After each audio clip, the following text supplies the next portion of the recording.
No último dia 29 de julho, na revista Nature, foi publicado um artigo, fruto de um estudo de um grupo alemão, que pode sim trazer questões bastante relevantes para a discussão nesse momento da pandemia da Covid-19.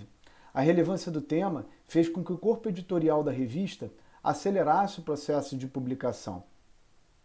Sabemos que vivemos um momento crítico de pandemia da Covid-19 causada pelo coronavírus 2 e que não é a única espécie de coronavírus. Outros coronavírus estão associados a epidemias, a endemias de infecções de vias aéreas superiores, inclusive com algumas publicações citando que cerca de 1/5 ou 20% dos casos de infecções de vias aéreas superiores sazonais estariam associadas a outros subtipos de coronavírus. Mas o que tem a Covid-19 de tão diferente? Uma das questões mais importantes é o polimorfismo de apresentação dessa doença, desde uma gama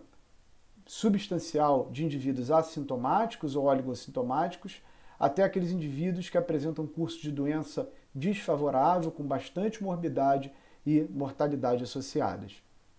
Então, a comunidade científica, em geral, tem se unido no sentido de tentar descobrir os mecanismos associados a essas diferentes formas de apresentação e, em consequência disso, tem buscado incessantemente alguns indícios clínicos, laboratoriais, que permitam ao profissional que está diante desses casos tentar entender qual é o provável rumo, o provável caminho, o provável desfecho de evolução da doença desses indivíduos. Tamanha é a diferença de apresentação, como a gente comentou anteriormente. Além disso, existe uma questão que nós médicos, profissionais da área de saúde, temos frequentemente visitado e questionado. Por que alguns profissionais de saúde e indivíduos da população que não são da área de saúde,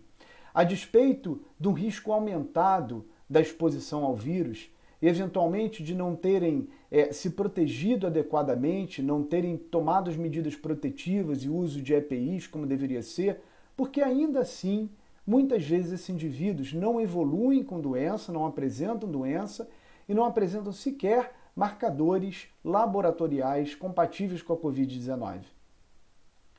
Com base nisso, essa publicação